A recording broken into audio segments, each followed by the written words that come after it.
La gloire, c'est l'expression de Dieu dans sa nature essentielle, de justice et de sainteté sans mélange. C'est cela la bonne nouvelle, vous et moi, et toute cette création, nous devons être amenés dans cela, si bien que la terre sera remplie de la gloire de Dieu.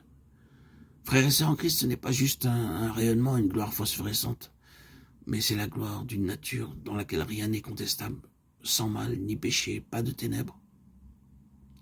Et c'est l'espérance de cet évangile. C'est cela l'évangile de votre salut. C'est à cette espérance que se référait l'apôtre quand il a vu tout cela au cours de sa croissance spirituelle. Il parle de cela à la fin depuis sa prison. Christ en vous, l'espérance de la gloire, Colossiens 1, 27. Nous sommes introduits dans une telle immensité que nous ne savons réellement pas quoi faire avec tout cela.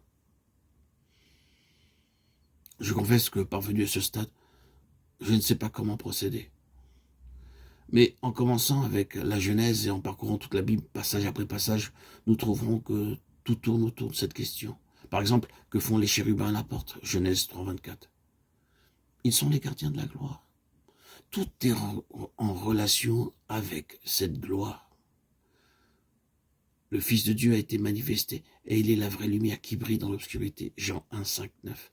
Le message qu'il introduit est restitué par l'apôtre Jean de cette manière. Dieu est lumière et en lui, il n'y a aucune obscurité. 1 Jean 1, 5. Le Fils est venu à la fois pour manifester et déclarer que Dieu est incontesté dans sa parfaite sainteté, dans sa nature même et dans son être.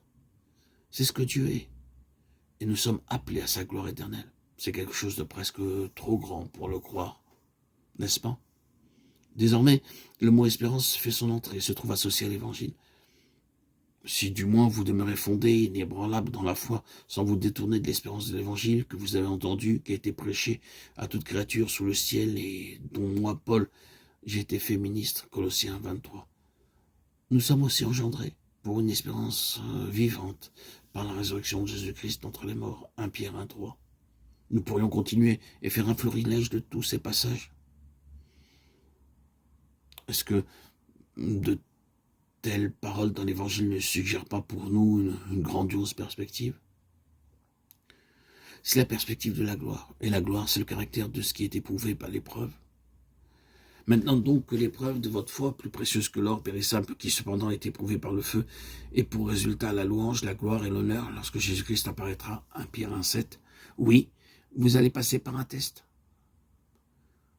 par un processus ardent et éprouvant.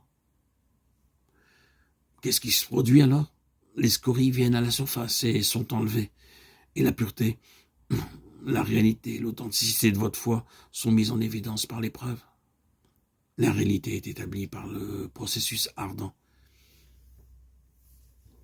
Et quand, par le moyen de l'épreuve et du test, vous parvenez à la réalité de la nature divine établie en profondeur, vous avez pour résultat la gloire.